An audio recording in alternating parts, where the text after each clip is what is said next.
Welcome to Inside the Vocal Salon, the space where voice teachers, coaches, and singers come together to learn, grow, and stay inspired. I'm your host, Michael Sean Harris, and each week we'll explore the art, science, and business of teaching voice through honest conversations and shared experiences. So, if you'd like to connect with other voice professionals and access live masterclasses and exclusive resources, join our online community by subscribing at linktree/Reggae online.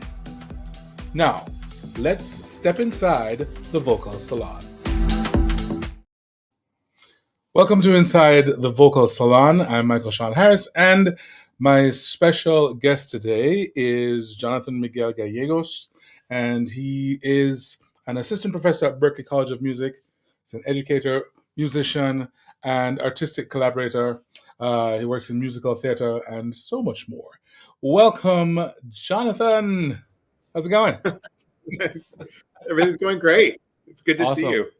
Yeah, you too. I just saw you yesterday. No, I'm kidding. So today we're going to talk about sound play, right?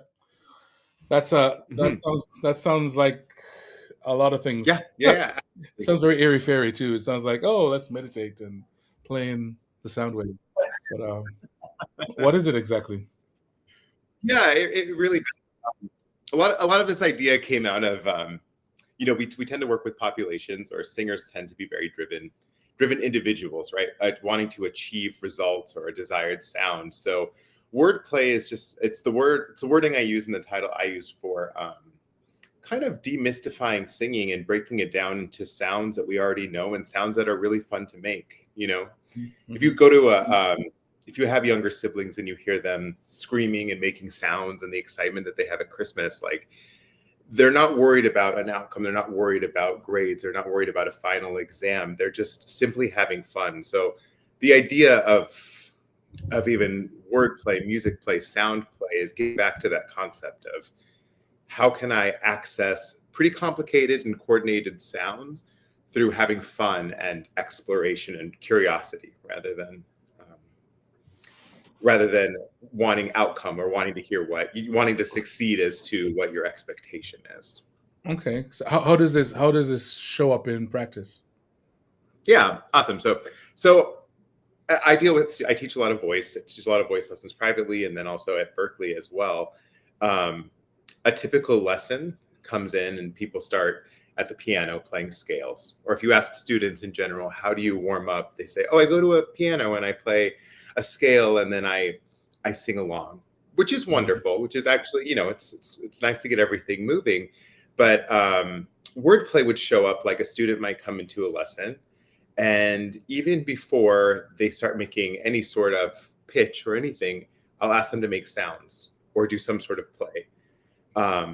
What I'm doing is I'm trying to go through all of the different registrations and even articulators, but okay. I'll say like, hey, can you make a cat sound for me, right? So they'll come in and go, meow, and then it's like, okay, cool. Like for 30 seconds, can you like make like an angry cat sound, like, or a meow, meow, maybe a sassy cat, meow, maybe a sad cat, meow, right? And it seems so far away from the idea of coming in and singing perfect scales on beautiful vowels that they laugh. It's fun. It gets the breath going. It gets the imagination going. And it's not assigned to pitch. So there's no sense of success, especially students that are developing pitch. So some sounds that I really like are cat. I love witch. I love a door creak. Sounds like this.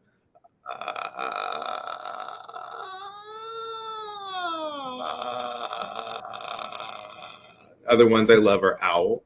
Woohoo! A coyote. Yeah. Yep. Ghost.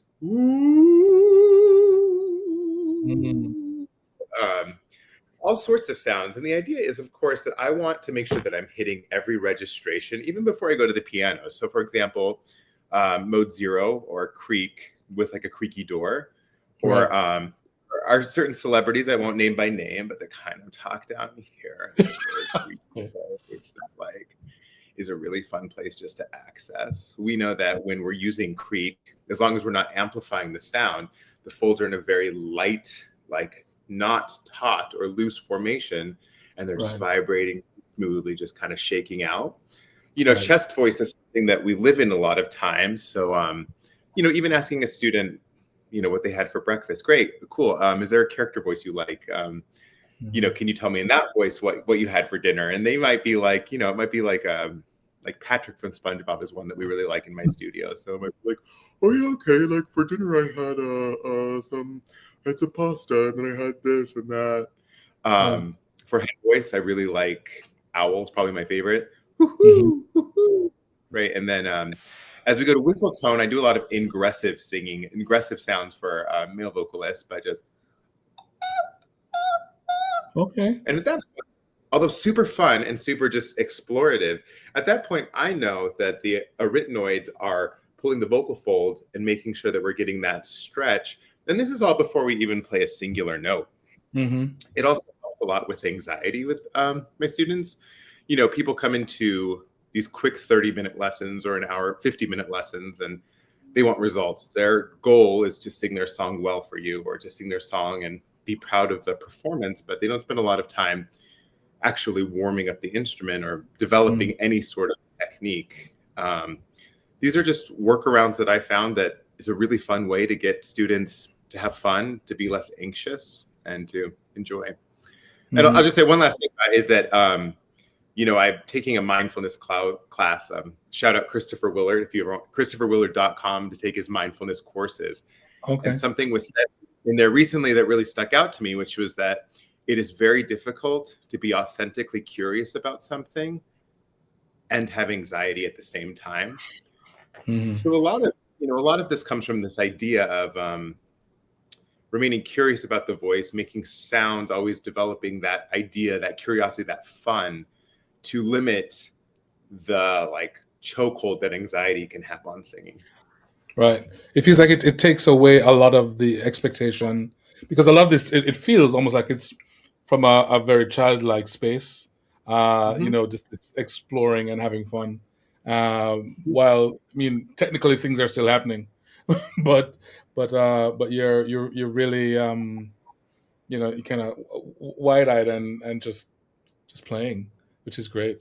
Yeah. It's disarming, right? And it's disarming. And as you said, it's kind of a callback to childhood. If people come in and part of their lesson at a big school is to act like a cat or to do something, all of a sudden it tells the body that it's okay, and it's okay to make mistakes too. We're so outcome driven as perfectionists, as musicians, that any time we can have fun and not feel like we're only working towards a final goal, or the final goal of being the end of the semester and rep, I think it creates a fun connection too. It's not singing it's about exploration, curiosity, fun.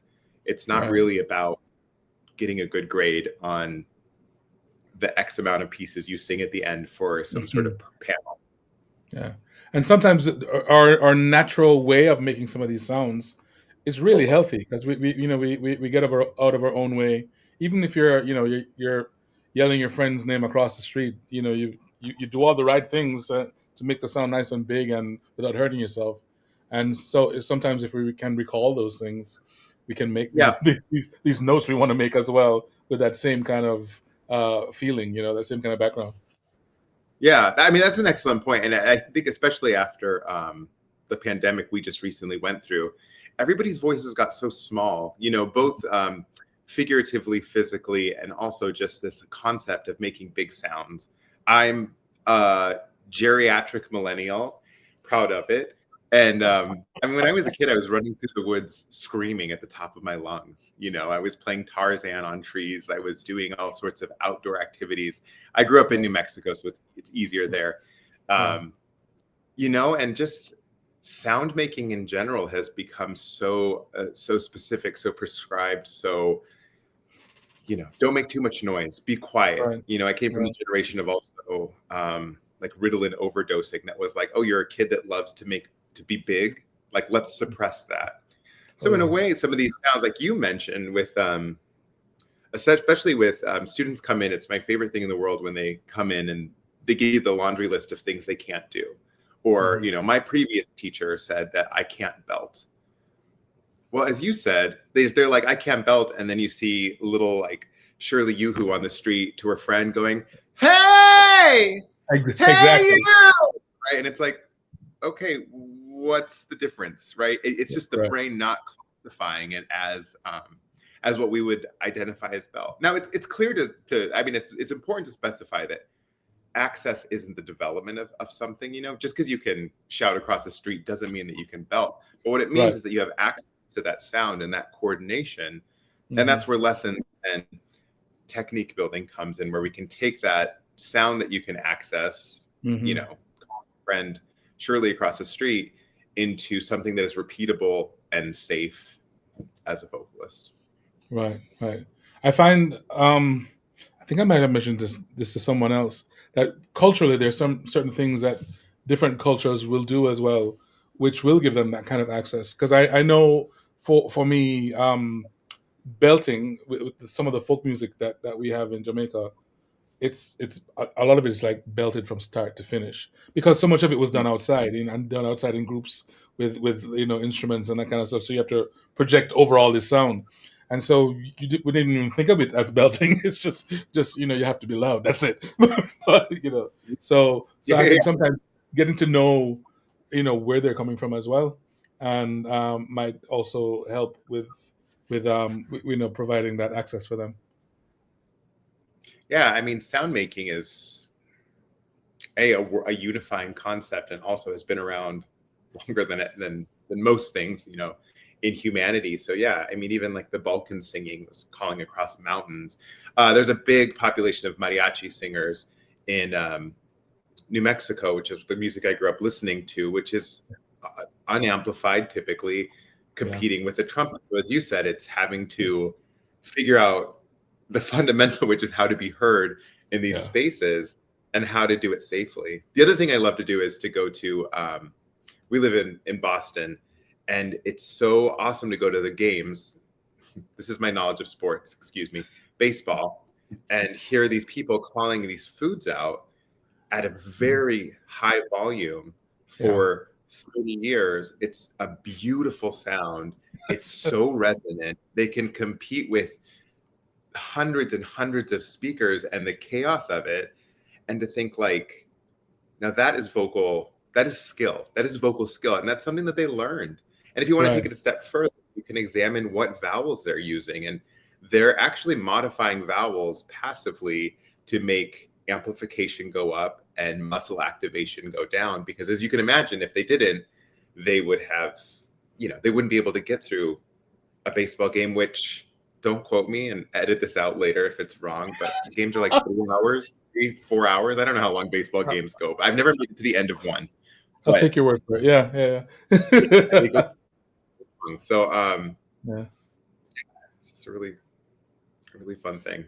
What are some things that voice teachers need to maybe think about or take into consideration when they're going to approach a student with these kinds of things with sound play? Sure. Yeah, it has a habit of being like, oh, all I have to do is just make fun names and fun sounds. You're right. There has to be a method to this madness, right? So I'll say one thing that I really like to do is when we're talking about coordinations and vocal twang versus, say, like a traditional Western classical singing sound, I've put everything on a scale on my hand. So on one side of the scale, and I've seen people use a scale this way. I've seen people use like a dimmer switch. I like this like 5-finger model. So on one side of my hand, I have a sound that is lower larynx, high soft palate, more, all music uses all different formations, but it sounds to me like I use Patrick from SpongeBob, the narwhal from Elf, or anything that sounds, also we have a big mouth frog, but it sounds like this. So it's this super like lifted, super high soft palate, or hi SpongeBob, bye buddy, hope you find your dad. And then on this side, really twangy sounds. So I think of it's funny as you like get older, your references have to change. Everybody knew who Fran Drescher was growing up for me, right? So you go, Right. Mr. Sheffield, or Janice Yeah. from Friends, Chandler, or hi, Patrick. Right. Right. Right. Yeah. So we do two extremes. This is a resonance strategy. We have something that is, hi, SpongeBob. Hi, Patrick. And then we have these in between. Now, Western classical singing used to call the balance of light and dark sounds chiaroscuro.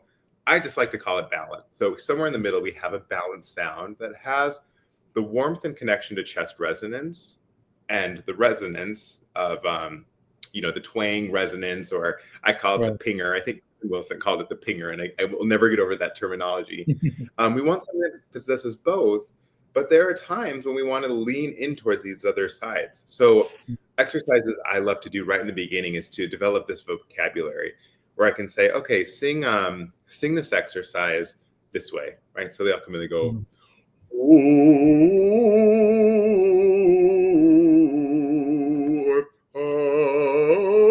and it's not a usable sound. It's not supposed to be, right? And it's like, great, right here. Ooh, what lives in the middle of that? Ooh, great. What does this sound like? And you can play this game, right? And I usually play it with students where I'll play a scale, I'll play an exercise, and I'll hold up a finger and have them play with that their voice. And we make a vocabulary for what they know. I'm always surprised at what they the vocabulary gets named, and there's no real values to this other than just a twangy sound and a really kind of domed, lot of space kind of sound.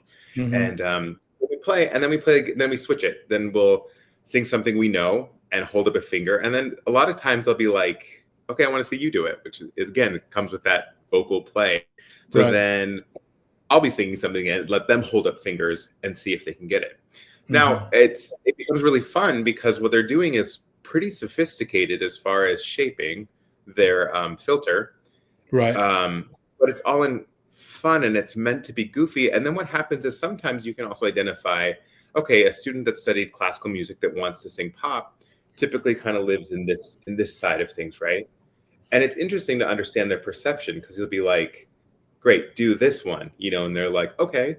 And it's like, oh, well, that's really kind of more like where this one gives you a vocabulary, a sensation of it.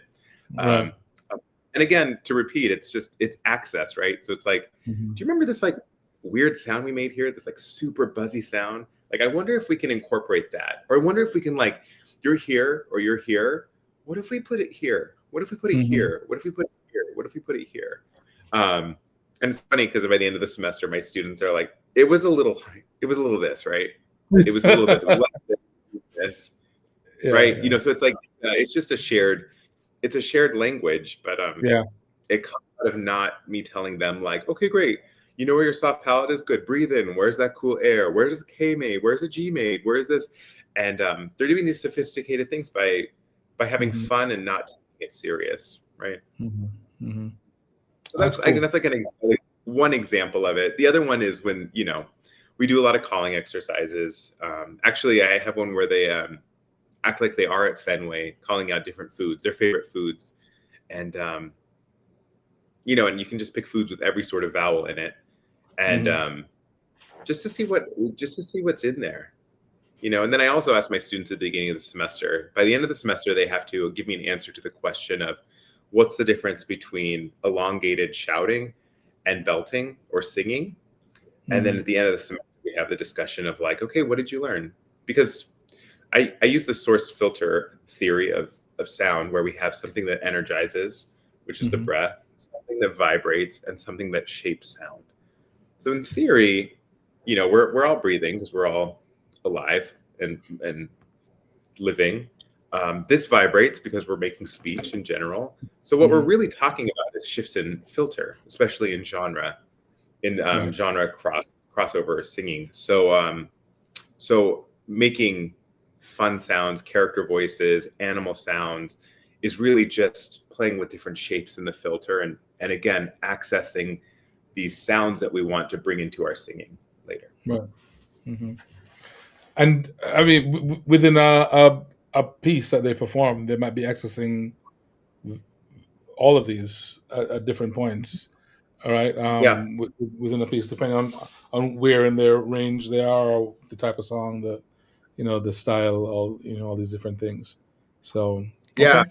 a really fun one to do is like that's another exercise we'll do sometimes is I'll ask them to try to identify sounds within these singers. So say, okay, well, I want you to next week. Can you bring in a singer per finger? And again, no value to this, right? I mean, there's no real, and I mean value is there's no like scientific notation or numbering system. It's all perception. So I'll Right. say, bring in somebody, and they'll bring in a recording of Jesse Norman singing anything, Verdi's Requiem or Samson and Delilah, right? Which is pretty spot on. But then there's also like you know Hosier sings kind of in Mhm. that place, and then this side brings in a lot of like Jesse J's, Kristen Chenoweth, Adina Menzel, and Mhm. stuff. So it's interesting to see how they organize it. But and then you can also, because it's, of course we don't land into one of these formations and stay. Like we'll take Olivia Rodrigo's Vampire, right? In the beginning, it's very, very balanced, or you could even argue that it's just very relaxed. And then by the Mhm. time she goes to the top of the chorus, gets into a really twangy spot, and you can actually hear it migrate towards Mhm. that, towards this way. So we play games sometimes in songs of identifying like, oh, it's interesting. It was low. It started down here somewhere or here, and then it was super balanced, and then it went here, and then it went back. So Mhm. yeah, it's Mhm. pretty fun. I mean, so two things then. So it's, I mean, yes, interpretation is one thing, but also it gives you a language for when you're listening, when you're analyzing as Hmm. well, which is great because you know believe some people just don't listen. No, they don't listen analytically anyway. I mean, sometimes we're just everything's just happening around us, but we don't. We're not taking Yeah, a. it does become a really fun game, a really, really fun game to play. Do people ask you this? I get the question asked all the time. Do you enjoy listening to music because you're constantly, or singing in particular, because you're Right. constantly analyzing? And Hmm. I happen to think that knowing more about voice coordination makes it more exciting at every Yeah. level.